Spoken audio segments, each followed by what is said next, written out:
ಅರೆ ಕಡಿಮೆ ಹಾಕು ಆದ್ರೆ ಅಸಲಿ ಹಾಕು. MDH ಕಾಶ್ಮೀರಿ ಕೆಂಪು ಮೆಣಸಿನ ಪೌಡರ್. ಬೆಂಗಳೂರಲ್ಲಿ ಮತ್ತೆ ಜೆಸಿಬಿಗಳು ಘರ್ಜಿಸಿವೆ. ಥಣಿಸಂದ್ರ ಬಳಿಯ ಅಶ್ವಥ್ ನಗರದಲ್ಲಿ ಜಿಪಿಎ 60ಕ್ಕೂ ಹೆಚ್ಚು ಮನೆಗಳನ್ನು ತೆರವುಗೊಳಿಸಿದೆ. 4 ಎಕರೆ ಬಿಡಿಎ ಜಾಗ ಒತ್ತುವರಿ ತೆರವು ಕಾರ್ಯಾಚರಣೆ ನಡೆದಿದೆ. ಮನೆ ಕಳೆದುಕೊಂಡವರಿಗೆ ಜಿಪಿಎ ಸಿಬ್ಬಂದಿ ಊಟ, ಶೌಚಾಲಯದ ವ್ಯವಸ್ಥೆ ಮಾಡಿದ್ದಾರೆ. ಬೆಂಗಳೂರಿನಲ್ಲಿ ಮತ್ತೆ ಜೆಸಿಬಿಗಳ ಗರ್ಜನೆ ಆಗಿದೆ. ಕೋಗಿಲು ಲೇಔಟ್ನ ನಂತರದಲ್ಲಿ ಮತ್ತೆ ಈಗ ಥಣಿಸಂದ್ರ ಬಳಿಯ ಅಶ್ವಥ್ ನಗರದಲ್ಲಿ ಜಿಬಿಎ 60ಕ್ಕೂ ಹೆಚ್ಚು ಮನೆಗಳನ್ನು ತೆರವುಗೊಳಿಸಿದೆ.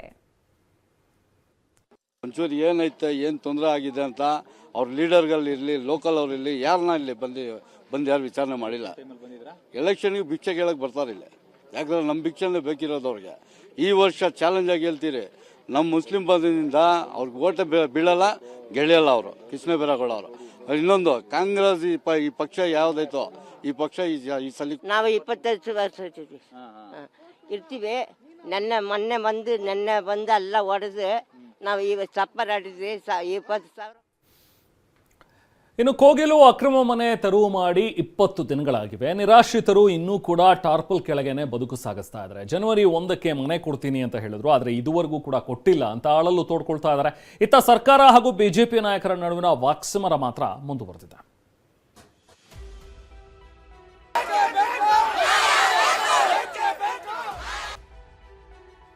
ದಿನ ಕೋಗಿಲು ಲೇಔಟ್ನಲ್ಲಿ ಬುಲ್ಡೋಜರ್ ಘರ್ಜಿಸಿ ಬರೋಬ್ಬರಿ 20 ದಿನಗಳೇ ಉರುಳಿವೆ. ಸರ್ಕಾರದ ದಿಢೀರ್ ನಡೆಯಿಂದ ಹಲವು ಕುಟುಂಬಗಳು ಬೀದಿಗೆ ಬಂದಿದ್ವು. ಕೇರಳ ಸರ್ಕಾರ ಕೂಡ ಮಧ್ಯಪ್ರವೇಶ ಮಾಡಿತ್ತು. ಇದರ ಬೆನ್ನಲ್ಲೇ ಕೇರಳ ಸಂಸದರು, ಕಾಂಗ್ರೆಸ್ ಹೈಕಮಾಂಡ್ ಆಗಿರುವ ವೇಣುಗೋಪಾಲ್ ಕೂಡ ಟ್ವೀಟ್ ಮಾಡಿ ರಾಜ್ಯದಲ್ಲಾಗ್ತಿರುವ ಬೆಳವಣಿಗೆಗಳ ಬಗ್ಗೆ ಮಾಹಿತಿ ಪಡೆದುಕೊಂಡಿದ್ರು. ಇಷ್ಟೆಲ್ಲ ಆದ್ಮೇಲೆ ಸಿಎಂ ಸಿದ್ದರಾಮಯ್ಯ ಮಾನವೀಯತೆಯ ಆಧಾರದ ಮೇಲೆ ನಿರಾಶ್ರಿತರಿಗೆ ಮನೆ ಕೊಡೋದಾಗಿ ಘೋಷಿಸಿದ್ರು. ಈವರೆಗೂ ಸಂತ್ರಸ್ತರಿಗೆ ಮನೆ ಪೂರೈಸುವ ಕೆಲಸವಾಗಿಲ್ಲ. ಕರ್ನಾಟಕದಲ್ಲದವರು ನಿರಾಶ್ರಿತರ ಲಿಸ್ಟ್ನಲ್ಲಿದ್ದಾರೆ ಅನ್ನೋ ಗುಮಾನಿ ಮೇಲೆ ದಾಖಲೆಗಳನ್ನ ಪರಿಶೀಲಿಸುವ ಕೆಲಸ ಮುಂದುವರೆದಿದೆ.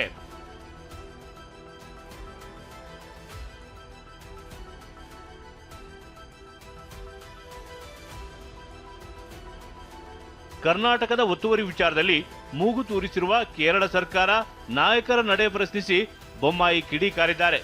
ಕರ್ನಾಟಕ ಸರ್ಕಾರ ಕೇರಳ ರಾಜ್ಯದ ಅಡಿಯಲ್ಲಿ ಕೆಲಸ ಮಾಡ್ತಿದೆ. ಕೇರಳ ಕಾಂಗ್ರೆಸ್ ನಾಯಕರು ಹೇಳೋದು ಇಲ್ಲಿ ಆಜ್ಞೆ ಆಗುತ್ತೆ. ಆದರೆ ಇನ್ನೂ ಎಷ್ಟು ಕಡೆ ಒತ್ತುವರಿ ಆದವರಿಗೆ ಮನೆ ಕೊಡ್ತೀರಿ ಅಂತ ವಾಗ್ದಾಳಿ ನಡೆಸಿದ್ರು.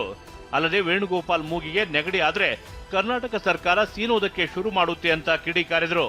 ಕೇರಳ ರಾಜ್ಯದ ಅಡಿಯಲ್ಲಿ ಕರ್ನಾಟಕ ಸರ್ಕಾರ ಕೆಲಸ ಮಾಡ್ತಾ ಇದೆ. ಕೇರಳ ರಾಜ್ಯದ ಕಾಂಗ್ರೆಸ್ಸಿನ ನಾಯಕರು ಏನು ಹೇಳ್ತಾರೆ ಅದು ಕರ್ನಾಟಕದಲ್ಲಿ ಆಜ್ಞೆಯಾಗಿ ಶುರು ಬರ್ತದೆ. ಅಲ್ಲಿ ಮುಖ್ಯಮಂತ್ರಿ ಹೇಳಿದ್ನಂತ ಹೇಳಿ ಇಲ್ಲಿ ಇವರು ಸರ್ಕಸ್ ಮಾಡಕ್ಕೆ ಹೊರಡ್ತಾ ಇದ್ದಾರೆ. ಎಷ್ಟು ಕಡೆ ಇವತ್ತು ಹೊಡೆದಿಲ್ಲ, ಎಷ್ಟು ಕಡೆ ಅಕ್ರಮ ಅಂತೇಳಿ ಹೊಡೆದಿಲ್ಲ, ಎಲ್ಲರಿಗೂ ಪರಿಹಾರ ಕೊಡ್ತಾರಾಯಿತು. ವೇಣುಗೋಪಾಲನ ಮೂಗಿಗೆ ನೆಗಡಿ ಆದರೆ ಕರ್ನಾಟಕ ರಾಜ್ಯದ ಸರ್ಕಾರ ಸೀನಕ್ಕೆ ಶುರು ಮಾಡ್ತದೆ. ಇನ್ನು ಕೋಗಿಲು ನಿರಾಶ್ರಿತರು TV9 ಜೊತೆ ಮಾತನಾಡಿ ಸರ್ಕಾರದ ವಿರುದ್ಧ ಆಕ್ರೋಶ ಹೊರ ಹಾಕಿದ್ದಾರೆ. ನಮ್ಮ ಲೇಔಟ್ಗೆ ಪಕ್ಕೀರ್ ಲೇಔಟಲ್ಲಿ ಒಂದು 12 ಜನಕ್ಕೆ 10 ಜನಕ್ಕೆ ನಮ್ಮ ಮಾಡೋರು ಅಷ್ಟೇ. ಆಮೇಲೆ ಆ ಕಡೆ ಮಹಾನಾಯಕ ಲೇಔಟ್ ಅಂತ ಹೇಳಿ ಐತೆ, ಆ ಕಡೆ ಅವ್ರನ್ನ ಕರೆದು ಮಾಡ್ದವ್ರೆ. ಇಲ್ಲವ್ರನ್ನ ಇನ್ನೂ ಮಾಡಿಲ್ಲ ಸರ್, ಯಾರನ್ನೂ ವೆರಿಫಿಕೇಷನ್ ಮಾಡಿಲ್ಲ, ಇನ್ನು ಕರೆದು ಮಾತಾಡಿಲ್ಲ, ಫೋನು ಮಾಡಿಲ್ಲ, ಇದು ಮಾಡಿಲ್ಲ ಸರ್. ಇನ್ನು ಎಷ್ಟು ದಿವಸಕ್ಕೆ ಕೊಡ್ತಾರೋ ನಮಗೂ ಗೊತ್ತಾಗ್ತಾ ಇಲ್ಲ. 1ನೇ ತಾರೀಕು ಹೋಗಿ 9 ದಿವಸ ಆಗ್ತಾಯಿದೆ. ಇವತ್ತಿಗೆ 9 ದಿವಸ. 9 ದಿವಸದಿಂದ ಯಾವ ಮಾಹಿತಿನೂ ಇಲ್ಲ ಸರ್ ನಮಗೆ. ಇತ್ತ ನಿರಾಶ್ರಿತ ಮಹಿಳೆಯೊಬ್ಬರು TV9ಗೆ ಪ್ರತಿಕ್ರಿಯಿಸಿ, ನಾವು ಪಾಕಿಸ್ತಾನ, ಬಾಂಗ್ಲಾದೇಶದವರು ಅಲ್ಲ, ಕನ್ನಡ ಮಾತನಾಡೋರಿಗೆ ಮನೆ ಕೊಡ್ತೀವೆಂದು ಈಗ ಇಲ್ಲ ಅಂದ್ರೆ ಹೇಗೆ ಅಂತ ಪ್ರಶ್ನಿಸಿದ್ದಾರೆ.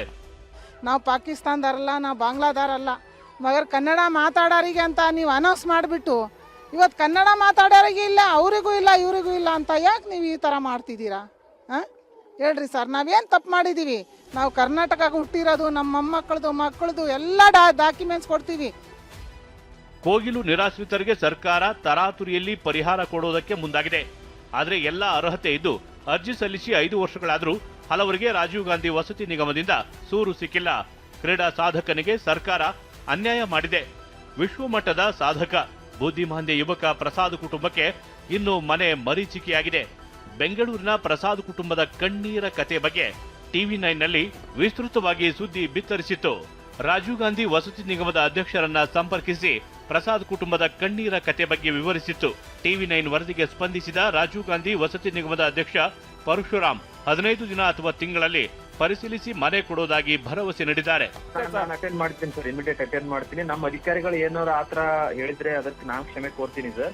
ಈ ತರ ಇವರಿಗೆ ನಾವು ಈ ತರ ತೊಂದರೆ ಆಗ್ಬಾರ್ದು, ಯಾರೇ ಇರ್ಲಿ ಎಲಿಜಿಬಲ್ ಬೆನಿಫಿಷರಿಗೆ ತೊಂದರೆ ಆಗ್ಬಾರ್ದು. ನಾನು 24/7 ಅವೈಲೇಬಲ್ ಇರ್ತೀನಿ ಸರ್. ನನ್ನ ಫೋನ್ ನಂಬರ್ ಅವೈಲೇಬಲ್ ಇರುತ್ತೆ. ನನ್ನ ಗಮನಕ್ಕೆ ಇದು ಬಂದಿಲ್ಲ ಸರ್, ಬಂದಿದ್ರೆ ನಾನು ಅಟೆಂಡ್ ಮಾಡಿರ್ತಿದ್ದೆ. ಬಟ್ ನಮ್ಮ ಆಫೀಸರ್ಸ್ ಏನಾದ್ರು ತಪ್ಪು ಮಾಡಿರ್ಲಿಲ್ಲ ಸರ್. ಯಾಕಂದ್ರೆ ನಾವೆಲ್ಲ ಕಮ್ಯುನಿಕೇಟ್ ಮಾಡಿ ಅವರಿಗೆ ಡೈರೆಕ್ಷನ್ ಕೊಟ್ಟಿದೀವಿ, ಅವರು ಫೀಲ್ಡ್ ಅಲ್ಲಿ ಇದಾರೆ ಸರ್. ಆದಷ್ಟು ಬೇಗ ಇದನ್ನ ಸಾಲ್ವ್ ಮಾಡ್ತೀವಿ ಸರ್. ಕೋಗಿಲು ಲೇಔಟ್ನಲ್ಲಿ ಮನೆ ಕಳೆದುಕೊಂಡು ಬೀದಿಗೆ ಬಿದ್ದಿರುವ ಅರ್ಹ ಕುಟುಂಬಗಳು ಸರ್ಕಾರದ ನೆರವಿನ ನಿರೀಕ್ಷೆಯಲ್ಲಿವೆ. ಇಷ್ಟಾದರೂ ವಸತಿ ಇಲಾಖೆ ಆದಷ್ಟು ಬೇಗವೇ ಅರ್ಹ ಫಲಾನುಭವಿಗಳಿಗೆ ಮನೆ ಕಲ್ಪಿಸಿಕೊಡಬೇಕಿದೆ. Bureau report TV9. MDH ನ ಕಿಚನ್ ಅಲ್ಲಿದ್ರೆ ನಾವು ಎಲ್ಲವನ್ನು ಮಾಡಬಹುದು. ಬೆಂಗನ್ ಕಾ ಬರ್ತಾ, ಆಲೂ ಗೋಬಿ, ಬಿಂಡಿ ಮಸಾಲಾ, ಇನ್ನೂ ಬಹಳಷ್ಟು.